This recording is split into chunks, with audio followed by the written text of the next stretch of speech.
नमस्कार, स्वागत है आपका अपनी क्लासेज में। और अपने प्रिंसिपल्स ऑफ इंग्लिश टीचिंग देख रहे थे, जिनमें अपने जो बेसिक प्रिंसिपल्स थे वो देख लिए थे। और आज वो 4 प्रिंसिपल जो ज़्यादातर एग्जाम्स में पूछे जाते हैं, सिलेक्शन, ग्रेडेशन, प्रेजेंटेशन और टेस्टिंग, जिसे एवल्यूएशन के अंदर भी पढ़ा जाता है, वो देखने वाले हैं। तो चलिए शुरू करते हैं।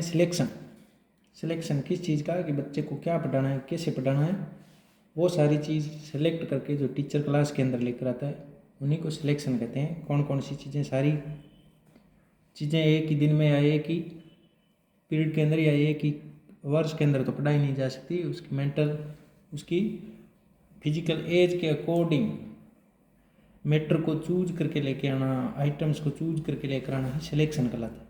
तो यही परिभाषा जो पूछी भी जाती है, to choose a particular course for particular class is called the principle of selection.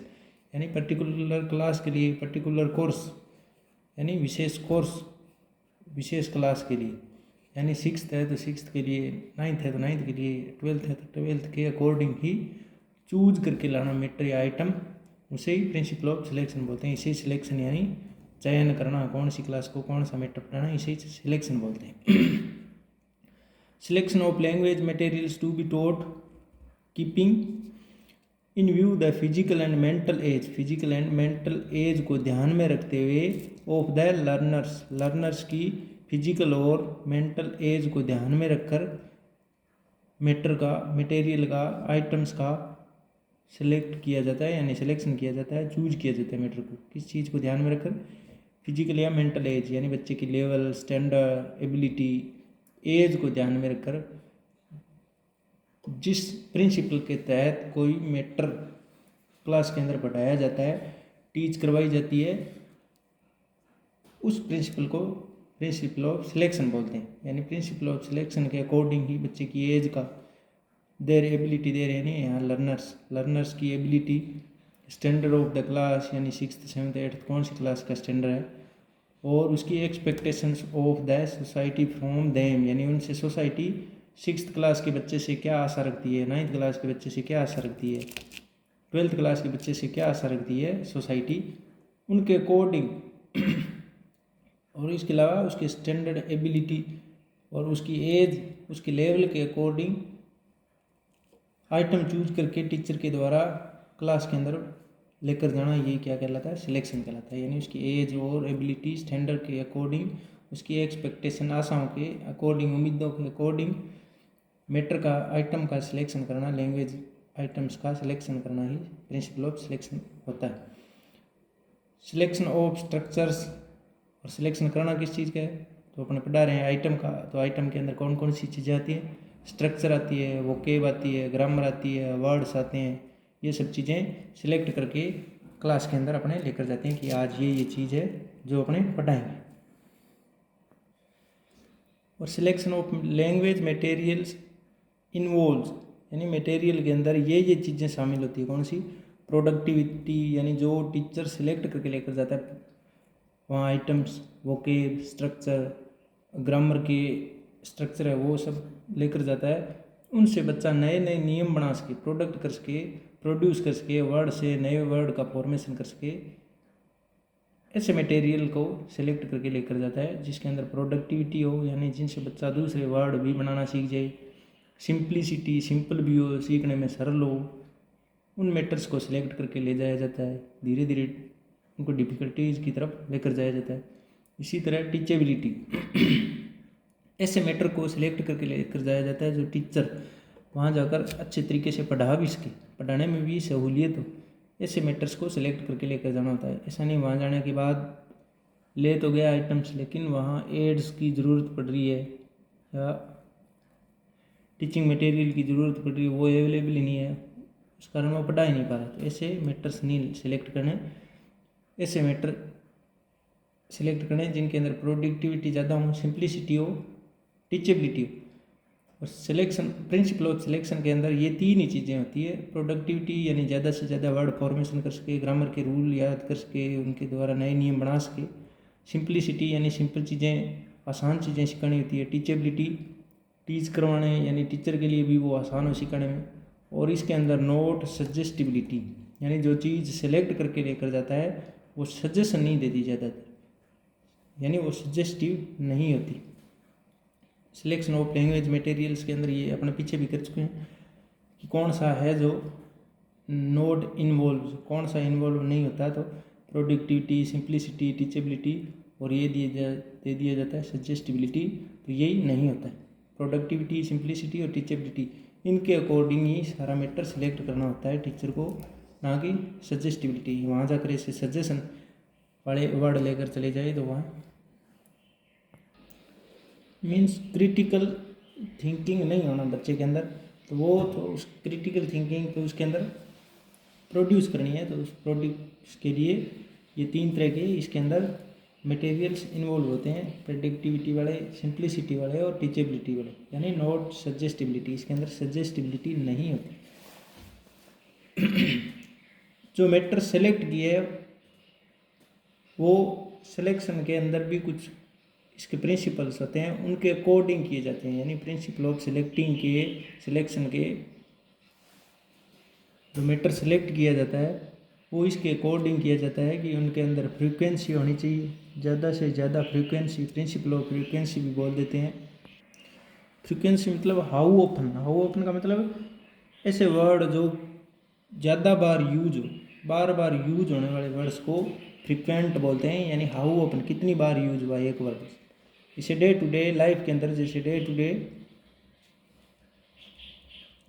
Day words जो अपने यूज करते हैं, या जो स्ट्रक्चर यूज करते हैं, या जो वोकेब यूज करते हैं, जो आइटम यूज करते हैं, उनको बच्चों के सामने पहले यूज करके उनको बताना होता है। जैसे बच्चा हाउस के बारे में, पेन के बारे में, या फादर की स्पेलिंग नहीं आती लेकिन वो जानता है कि फादर क्या होता है, तो उनके बारे में पहले बता दिया जाए, पढ़ा दिया जाए। उन स्पेलिंग्स को, वर्ड्स को, स्ट्रक्चर को पहले सिखा दिया जाए, जिनसे वो बार बार यूज करता है घर पे या क्लास के अंदर।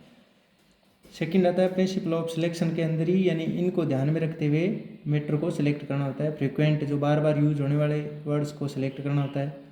सेकंड है रेंज। रेंज का मतलब होता है एक वर्ड है जो कितने कंटेक्स्ट के अंदर, सिचुएशन के अंदर यूज कर सकता है, यानी बच्चा कितनी सिचुएशन के अंदर, इसे सिचुएशंस भी बोलते हैं, कंटेक्स्ट भी बोलते हैं, यानी संदर्भ। रेंज यानी एक वर्ड की क्या रेंज है। Range means the number of situations, यानी सिचुएशंस की संख्या, स्थिति की संख्या। बच्चे के सामने कौन कौन सी स्थिति बन रही है, डिफरेंट जो स्थिति बनती है उनके अकॉर्डिंग बच्चा अलग अलग वर्ड्स यूज कर सकता है। जैसे एक वर्ड दे दिया उसके सामने, गिव या टेक वर्ब दे दी, तो वो उसको अलग अलग सिचुएशंस के अंदर यूज कर सकता है। टेक वर्ब को अलग अलग सेंस में यूज करके, सिचुएशन कंटेक्स्ट के अंदर यूज करके, गिव या टेक होगी, डू होगी, ये वर्ब यूज करके वो अलग अलग सिचुएशंस में ज़्यादा यूज करता है, तो वो उस वर्ड को सीख जाता है। कवरेज का मतलब होता है प्रोडक्टिविटी, यानी कोई चीज़ की कितनी प्रोडक्टिविटी। एक वर्ड है उसका कितने डिफरेंट मीनिंग, एक वर्ड है जो कितने डिफरेंट मीनिंग को कवर करता है। जैसे अपने लिख दिया मील मानी वैसे होता है भोजन। इस भोजन के अंदर अलग अलग तरह के भोजन होते हैं। सुबह का भोजन को क्या कहते हैं, शाम के भोजन को क्या बोलते हैं, हल्के भोजन को क्या बोलते हैं, दोपहर के भोजन को क्या बोलते हैं, जैसे डिनर, सपर, लंच, ब्रेकफास्ट, ये सारे मील के अंदर ही आते हैं। इसी तरह एनिमल एक वर्ड है, वो बहुत सारे वर्ड्स को कवर कर रहा है, यानी डिफरेंट मीनिंग वाले वर्ड्स हैं। एनिमल जैसे ले लिया, एनिमल वर्ड है, इनके अंदर डिफरेंट मीनिंग वाले वर्ड्स ये एक वर्ड कवर कर लेता है। यानी जैसे काऊ भी एक एनिमल है, कैमल भी एक एनिमल है, ऑक्स भी एक इसी तरह बुफेलो भी एक एनिमल। इस प्रकार ये एक वर्ड एनिमल वर्ड आपने एक लिया, वो कई वर्ड्स डिफरेंट मीनिंग वाले वर्ड्स को कवर कर रहा है, यानी अलग अलग अर्थों वाले मीनिंग्स को कवर कर रहा है। तो ये कवरेज वाले, रेंज वाले, फ्रिक्वेंसी वाले वर्ड्स को सिलेक्ट करना होता है सिलेक्शन के अंदर, ये प्रिंसिपल्स के अंदर। अवेलेबिलिटी यानी ऐसे वर्ड्स को, स्ट्रक्चर्स को, आइटम्स को सिलेक्ट करना होता है जो टीच कराने में कन्वीनियंट हो, यानी उनके लिए मटेरियल सुनने में आसान हो, बताने के लिए आसान हो, उसके सामने अवेलेबल, उपलब्ध हो। जैसे बॉडी के पार्ट बताने हो तो बच्चे के सामने खुद की अंगुली खड़ी करके बता सकता है ये क्या है, ये फिंगर है। अगर स्ट्रक्चर बतानी है तो तो वो जो उसके सामने अवेलेबल हो वैसी स्ट्रक्चर्स वर्ड्स होके बता सकता है, तो इसे अवेलेबिलिटी बोलते हैं। लर्नेबिलिटी का मतलब कोई चीज़ सिखाना, तो सीख वही बच्चा जल्दी सीखता है उन चीज़ों को जो इजी हो, सिंपल हो, उन चीज़ों को यानी इजी और सिंपल चीज़ों को पहले लर्न करवा दिया जाए, इजी या सिंपल, उसके बाद डिफ़िकल्ट की तरफ धीरे धीरे बढ़े, यानी easy to difficult, simple to complex की तरफ बढ़े, तो वो लर्न बच्चा जल्दी करता है। टीचेबिलिटी वैसी चीज़ें टीच करवानी चाहिए जो टीचर के पास आसानी से अवेलेबल हो, टीच करवाने में टीचर को कोई दिक्कत ना हो, तो वैसी चीज़ें यानी कंक्रीट टू एब्स्ट्रैक्ट पढ़ाना चाहिए, सिंपल टू कॉम्प्लेक्स पढ़ाना चाहिए। यानी एब्स्ट्रैक्ट बातें अगर पहले बता देगा तो बच्चा पहले ही उलझ जाएगा, वो समझ नहीं पाएगा।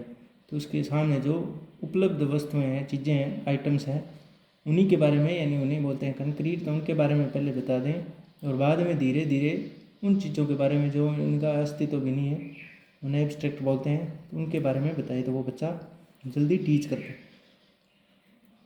इसी तरह इंडक्टिविटी का मतलब इंडक्टनेस हो जिसके अंदर, यानी प्रोडक्टिविटी ज़्यादा हो, जिन्हें एक वर्ड से ज़्यादा वर्ड क्रिएट किए जा सकें, उन वर्ड्स को सिलेक्ट करके क्लास के सामने लाना चाहिए, बच्चों को पढ़ाना चाहिए। इस प्रकार आपने देख लिया कि सिलेक्शन है वो किसे कहते हैं, सिलेक्शन बोलते हैं to choose a particular course और particular class is called the principle of selection, यानी एज और physical age and mental age के अकॉर्डिंग, एबिलिटी के अकॉर्डिंग, स्टैंडर्ड के अकॉर्डिंग, एक्सपेक्टेशन ऑफ सोसाइटी के अकॉर्डिंग इसको चुनकर लाया जाता है। और क्या चुनकर लाया जाता है, स्ट्रक्चर को, वोकेब को, ग्रामर को, वर्ड को, इन एज के अकॉर्डिंग, लेवल के अकॉर्डिंग, स्टैंडर्ड के अकॉर्डिंग, बच्चे की स्टैंडर्ड के अकॉर्डिंग चुनकर लाया जाता है बच्चे के सामने। और इनके अंदर कौन कौन से प्रिंसिपल्स होते हैं वो अपने देख लिए, प्रोडक्टिविटी होती है, सिंप्लिसिटी होती है और टीचेबिलिटी होती है। और इसके अंदर क्या नहीं होती, वो सजेस्टिबिलिटी नहीं होती। तो इसके अपने देख लिए कि इसके अंदर frequency, range, coverage, availability, learnability, teachability, inductivity होती है। तो ये अपने से पूछ लिए जाते हैं कि बताओ सिलेक्शन के अंदर निम्न में से कौन सा नहीं होता। फ्रीक्वेंसी दे दी, रेंज दे दी, कवरेज दे दी, ग्रुपिंग दे देता है तो वो ग्रुपिंग नहीं होती क्योंकि अपने पढ़ी नहीं है ग्रुपिंग इसके अंदर, तो ऐसे प्रश्न पूछे जाते हैं। तो ये सिलेक्शन था, यानी प्रिंसिपल ऑफ सिलेक्शन, जिसको अपने अच्छे तरीके से देख लिया, जो आपको समझ में आया वो आशा करते हैं। आगे वाली क्लासेज के अपने अंदर ग्रेडेशन के बारे में, प्रेजेंटेशन और टेस्टिंग के बारे में देखेंगे। तो ये सिलेक्शन था, सिलेक्शन पहले होता है, उसके बाद ग्रेडेशन, उसके बाद प्रेजेंटेशन, उसके बाद टेस्टिंग। तो यही क्रम भी याद आना चाहिए। तो आशा करते हैं आपको अच्छी लगी क्लास, अच्छी लगी तो लाइक शेयर सब्सक्राइब जरूर करें। धन्यवाद।